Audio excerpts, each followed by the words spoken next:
नमस्कार, राम राम। जनता दरबार में आज दूसरा इंटरव्यू। मेरे साइड में आप जो देख रहे होंगे, जो भैया को,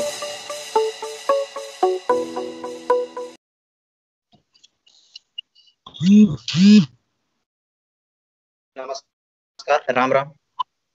जनता दरबार में आज दूसरा इंटरव्यू।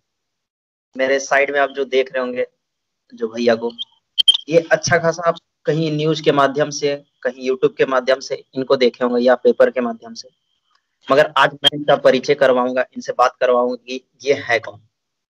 चलिए पहले बताता हूं मैं इनके बारे में। इनका 2 प्रोजेक्ट गृह मंत्रालय में जमा है। रक्षा क्षेत्र के लिए बनाया था इन्होंने प्रोजेक्ट, 2 प्रोजेक्ट, और ये गृह मंत्रालय में जमा है। तीसरे प्रोजेक्ट पे ये काम कर रहे हैं और अभी तक इन्होंने 11 से ज्यादा बुक लिख चुका है। बुक लिखना आसान नहीं होता, ये तो आपको भी पता होगा, क्योंकि पढ़ना, एक छोटा सा बुक लेके आइए और पढ़िए, उसमें लगिए, दिन भर लगिए, फिर भी वो जल्दी से आप पढ़ नहीं सकते, कंप्लीट नहीं कर सकते, और लिखना तो समझ ही सकते हैं कितना मुश्किल होता होगा। चलिए पहले मिलाते हैं इनसे। राम राम भैया। चलिए अब अपना परिचय खुद ही दीजिए, मेरे सब्सक्राइबर लोग को थोड़ा आपके बारे में जानेंगे। मेरा नाम सर्वेश सिंह है, मैं उत्तर प्रदेश के प्रयागराज से हूँ और एक नेशनल और इंटरनेशनल मैं राइटर हूँ। ये ख्याति मैंने नहीं, लोगों ने मुझे दी है, और साथ ही साथ कुछ मोटिवेट भी कर देता हूँ। और इंडिया में मेरी एक बुक है वाई कांड, जो इंडिया के लोगों के लिए मैंने लिखी थी।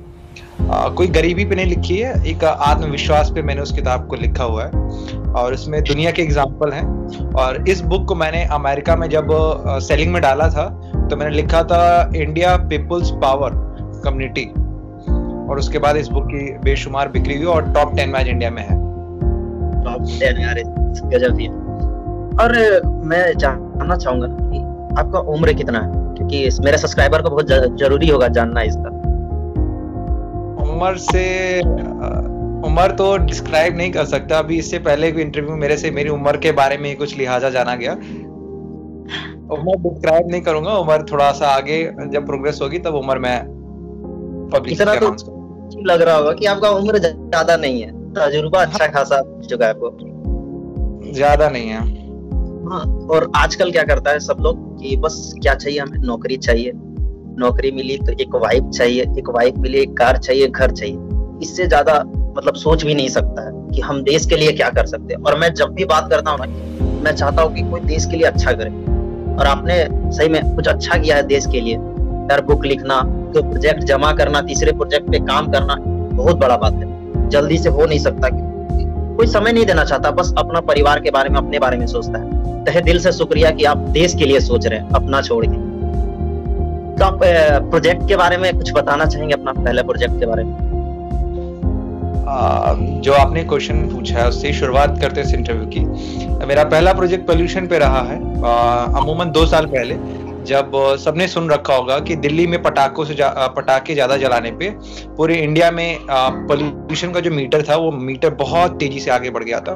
पीपीएम मीटर से कहते हैं, पोल्यूशन पैरामीटर से कहते हैं। अब दिल्ली ही प्रदूषण का एक बहुत बड़ा केंद्र बन गया था। राजधानी भी केंद्र ही है, बट पोल्यूशन का भी वो केंद्र बन गया था, और वहीं से एयर फ्लो हो रहे थे पोल्यूशन। तो मैं उस टाइम स्टैंडर्ड में पढ़ाई करता था। फिर मैंने कहा कि इस पे कुछ होना चाहिए, कि अगर मेरे पास 3-4 ऑप्शन थे कि मैं पूरे देश के लिए अलग अलग प्रोजेक्ट बनाऊं, हर राज्य के लिए अलग अलग प्रोजेक्ट बनाऊं, और हर राज्य में मैं ट्रैवल करूं और देखूं कि भाई वहां की क्या कंडीशन है, फिर उसके हिसाब से करूं। मैंने कहा नहीं, ऐसा मैं नहीं कर सकता, मैं सेंट्रल में करता हूं। अगर मैं सेंट्रल में ऐसा कुछ कर दिया तो उससे एयर फ्लो जो होगा वो डिफाइन होकर अपने आप शुद्ध हो जाएगा। जिस तरह हमारे देश में कोई नियम बनते हैं, तो सेंट्रल में अगर नियम लागू हो गया तो पूरे देश में आराम से लागू हो सकता है। वही चीज मैंने एक नैनोमीटर की पाइप से, मैंने जो पोल्यूशन एयर होती है उस एयर को मैंने चेंज करने की कोशिश की थी। 11th क्लास का प्रैक्टिकल है ये, मैंने कोई बहुत बड़ा पढ़ाई नहीं किया हुआ है। 11th क्लास का ये प्रैक्टिकल है लैब का। CH3COOS CO2 गैस और 1-2 गैसों का मिश्रण बना के मैंने, उसमें से मैंने पानी भी था उसमें, उसके बाद मैंने CO2 गैस निकाला। उसमें से जो इन्वर्टेड गैसेस थी वो CO2 थी। मतलब रिजल्ट जो था उस प्रोजेक्ट का, कल CO2 निकालना था कैसे भी। तो फ्लो खींच के मैंने उसको CO2 से कन्वर्ट किया। फिर उसके बाद इस धीरे धीरे से मैंने आगे बढ़ाया इस प्रोजेक्ट को। मेन पर्पस इस प्रोजेक्ट का यही था कि हम CO2 गैस को जितना ज्यादा हो सके निकालें, जिससे हमारे पेड़ पौधों के लिए भी फायदा हो, इंसान के लिए भी फायदा हो, जानवरों के लिए। चलिए, तब तो पहला प्रोजेक्ट आप अच्छा खासा सोचे हैं कैसे पोल्यूशन को भगाएं, जो सबसे ज्यादा गंभीर मुद्दा है अभी भारत के लिए। हर जगह का, दिल्ली छोड़िए, हर जगह भी बहुत ज्यादा प्रदूषण है। पहला प्रोजेक्ट, और इससे अच्छा खासा नॉलेज मिलेगा जो सुनेगा, जो अभी नया 11-12 का बच्चा, थोड़ा ध्यान से उसको देख भी लेगा क्या करना है उसमें। और दूसरा प्रोजेक्ट में क्या था? दूसरा प्रोजेक्ट में मेरा यही मकसद था। दूसरा प्रोजेक्ट तो मैंने ये सोचा, जो ये मार्क्स वाला रूल था ये कोरोना पे, मैंने इसके पे डिफाइन चीज सोची थी कि ऐसा हो सकता है क्या कि रोड के किनारे ऐसा कोई हम पाइपलाइन लगाते हैं जिससे जो आदमी घर के बाहर निकल रहा कोविड होने के बावजूद उसे मास्क पहनने की जरूरत ना पड़े। ऐसा भी हो सकता है क्या? तो मैंने इस पर सोचा, और सोचने के बाद मुझे लगा कि नहीं, इस पे काम करना चाहिए मुझे। फिर मैंने अमेरिका की कुछ यूनिवर्स बुक को पढ़ना स्टार्ट किया, रिसर्च पेपर्स को मैंने पढ़ना स्टार्ट किया। और फिर उसके बाद मैंने एक सोल्यूशन ये बनाया कि जो गैसेज आ रही हैं, जो कोरोना एयर फ्लो हो रहा है, जिस तरह पॉल्यूशन को मैंने एयर फ्लो होने से रोका था, उसको उसी तरह मैं कोरोना का भी एयर फ्लो होने से रोक सकता हूँ। तो मेरा मेन पर्पस यही था कि कोई भी इंसान अगर घर के बाहर निकल रहा है तो विदाउट मास्क भी वो निकल सके। और अगर by the chance corona high flow में जाता है, अभी तो हाई फ्लो में नहीं है कोरोना, ब्रिटेन में भी हाई फ्लो में है, 2.0 आ चुका है। अगर by the chance high flow में आता है तो मैंने गवर्नमेंट को ऑलरेडी वो चीज दे रखी है कि हम इसको लागू कर सकते हैं। चलिए, बहुत बड़ा बात है, मतलब आराम से फ्रीली आप घूम सकते हैं परिवार के साथ, ये आपने सोचा है। चलिए, ये तो बहुत अच्छा। आराम से सांस भी ले सकते हैं, सांस लेने में कोई दिक्कत नहीं है। और मास्क आप कब तक पहन घूमिएगा? हाँ, आज के समय में सही है। हाँ, थोड़ा अर्बन टाइप का मास्क है, जो जैसे हम लोग थोड़ा ज्यादा हाई लेवल से नहीं बिलोंग करते हैं, हाई शहर से, तो हम लोग का क्या होता है, मास्क कैसे पहनेंगे, थोड़ा अकबक लग रहा है, सांस लेने में दिक्कत हो रहा है। और जो दूर में बाहर रहता है विदेश में, वो लोग के लिए तो हमेशा ही पॉल्यूशन रहता है, तो वो लोग को पहनना कोई नॉर्मल बात, हम लोग के लिए नॉर्मल नहीं। चलिए, ये तो बहुत अच्छा होगा अगर ये प्रोजेक्ट लागू हो जाता है देश में तो। और तीसरा प्रोजेक्ट पे आप काम भी कर रहे हैं, वो हम लोग को बताइए, अभी सबसे ज्यादा जानना वही है हम लोग का। तीसरे प्रोजेक्ट्स पे, तीसरा प्रोजेक्ट कुछ खास ही है। मैंने जब 2 प्रोजेक्ट मैंने बनाए, मेरे जब गए आगे तक, तो इंडिपेंडेंटली मैंने उसको वो किया था, सिग्नल दिया था, कोई सपोर्ट नहीं था आगे पीछे कहीं से भी। और इसके बाद जब ये तीसरा प्रोजेक्ट मेरा, ये जब मैंने इसको बनाया तो पूरे लॉकडाउन की मदद से, सबसे बड़ा इसमें मेरा कोई अगर मददगार रहा है तो लॉकडाउन रहा है। और प्रधानमंत्री फायदा उठाए आप अच्छा खासा इस पे। मैंने, मेरा देश ने फायदा उठाया है। और साथ ही साथ मेरे लिए एक बहुत बड़ा वर्ड जिसकी वजह से मैं काम किया, वो रीजन है हमारे ऑनरेबल रिस्पेक्टेड प्राइम मिनिस्टर, आत्म भारत निर्भर इंडिपेंडेंट इंडिया।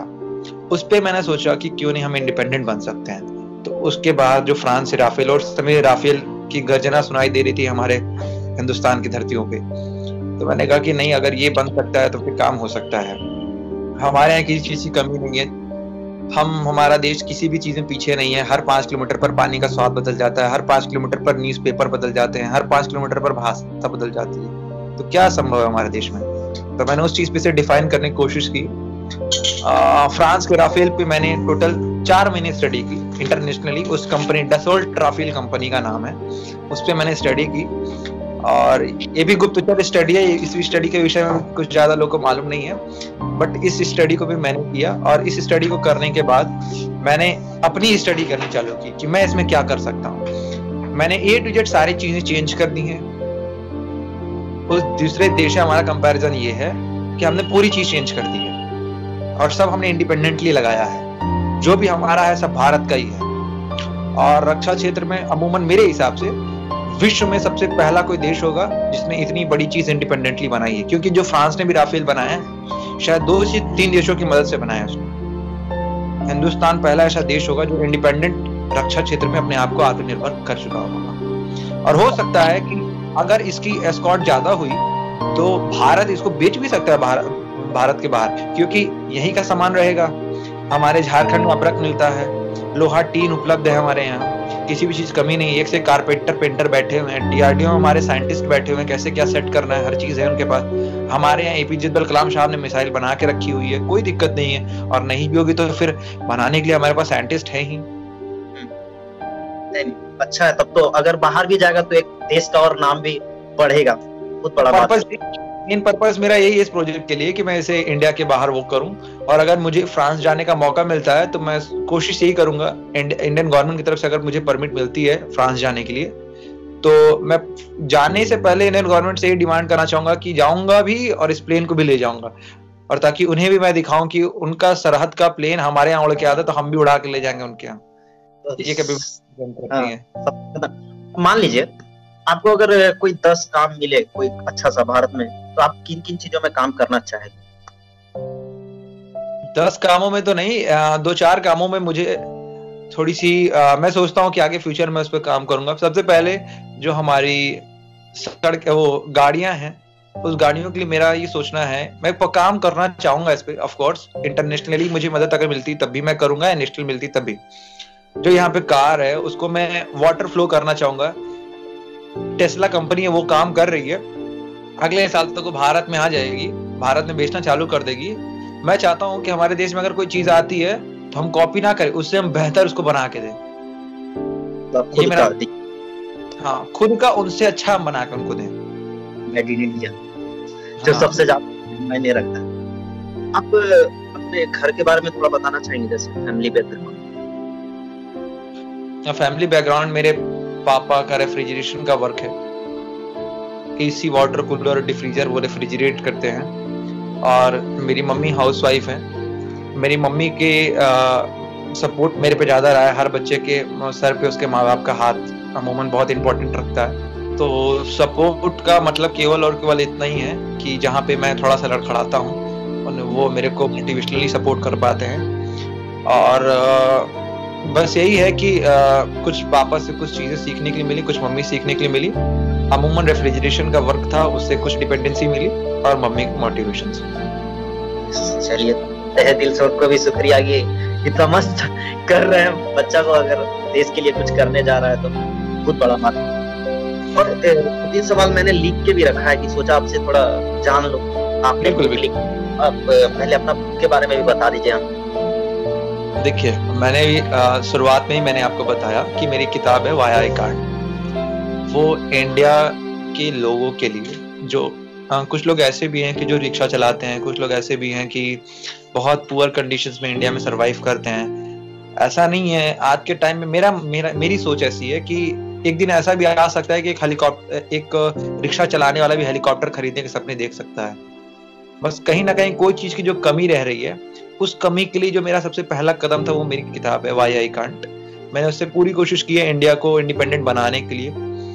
और उसके बाद जो भी मेरी बुक रही है वो Amazon किंडल पब्लिकेशन से इंटरनेशनली डिफेंस के लिए मेरी किताबें रही हैं, टेररिज्म के लिए, क्योंकि अंदर भी हमें देखना है और बाहर भी हमें देखने की क्या प्रेशर है हमारे पे।